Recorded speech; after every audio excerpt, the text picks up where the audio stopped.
We're here with George at Kettles and Grains. We're switching up a little bit this week. We're not at a brewery. George, can you tell us where we are? Kettles and Grains, tell us all about it. It's Kettles and Grains, Leesburg, Virginia. What we do here is almost like a Home Depot for beer. So we got everything you need to make beer at home, wine and cider too.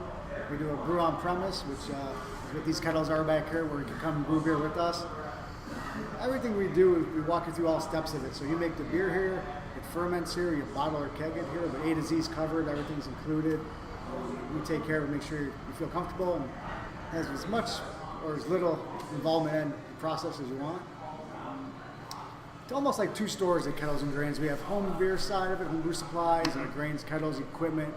Then back half of the store we do is we have 11 draft beer lines, one nitro coffee line. It seems to be taking off more and more. Fridge full of craft beers. Our stuff is kind of more unique, what we try to do. We'd like to carry some local stuff, but we do like to get some very original or different types of beer. Yeah, stuff you might not find elsewhere. We do sours, anything we can get that's pretty unique we like to get. Cool. So give us a little background of how this got started. Most people, or maybe not most people, but from all the places we've visited, obviously they've been breweries, and people talk about, oh, they've had this love of craft beer, and that turned into a brewery. For you, at least so far, the process has been that involving into a homebrew supply, plus your draft lines and everything you just explained. Right. Tell us how you got here, kind of how Kettles and Grains got started, and what inspired you to make such a cool shop. It's kind of funny, so about 9 years ago, where I used to get my homebrew supplies was a place in Frederick, Maryland, Flying Barrel. So I'd send my wife to get my supplies, say, hey, can you pick me up, give her my recipe, and she'd get everything for me. Nothing like it in Loudoun, nothing where we were close by. So we were driving out, my friends were driving out, everybody was driving out to get supplies elsewhere, on the internet, different places. So we figured there was a void in Loudoun that would definitely be kind of cool to do, fun to do. As far as corporate outings, people come here, homebrew supplies. So that's kind of how it spun. We had an idea, thought it'd be great to have a homebrew shop somewhere around this area. The owner from Flying Barrel actually said they were looking to put something in Loudoun, like the guys wanted something in this area. So we said, we'd like to do it, so kind of went and did it. Gotcha. Very cool. So after a few years in business now, what would you say your proudest accomplishment is with your business, with your beer?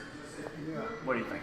I think we did win Best of Loudoun twice and got runner-up this year, which really meant a lot to us. It's just kind of it's a voting thing where your customers vote, friends vote, but it was definitely special we're in a specialty store category, which is a wide variety of a lot of different hodgepodge of a lot of things, but winning that twice and getting runner-ups this year really was awesome. fun. And that's that recognition from the community, as you said. It is. And I think just the customer base we built, the relationships we built over time with different breweries, with customers, I think that's really most proud of that. Really. Cool. Really good time. So some people who may not be your customers yet, people who are interested in getting into home brewing, or if they're wanting to brew on premise somewhere, just interested in making their own beer and don't really know where to start. What are some reasons maybe they should come to you? Any beginner tips or something if they come in, what they should expect to share with our audience? That's why we're here, really, is for the guys or girls, whoever, who's never brewed maybe before and really want to learn. We're here for questions. You can email us, you could call us. We always respond back. Even if you don't buy your stuff here, we get calls, which is fine. We talk to people about it, talk them through how to brew. But that's why we have a store with the storefront, so people come talk to us and see us and hopefully brew with us. Cool. Yeah, my first homebrew supply kit I actually got here. Really? Yep, Cool. a couple years ago. Nice. So yeah, Thank great you place very to do. much. Yeah. It went okay. It wasn't the best beer. All right, just wrapping up, a couple quick questions for you.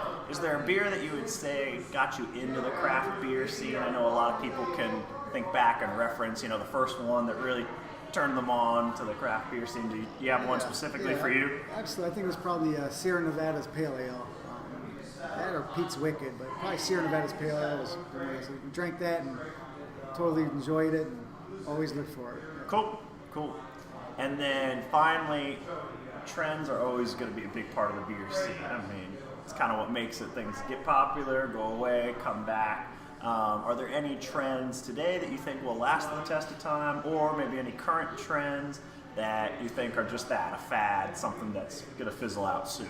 Yeah, I'd say definitely the New England IPA or the juice bombs. Those will be around for quite a while. Probably definitely stand the test of time. Big barrel aged stout seems popular. People always looking for those.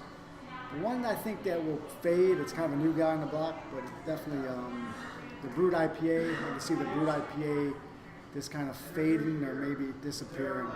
Sure. We will see. Sure. All right. Well, thank you for spending some time with us. Again, George at Kettles and Grains. Come down with them. Come brew with them. We appreciate you being on Beer in Loudoun, and enjoy the rest of your evening. Thanks, guys. Thank you.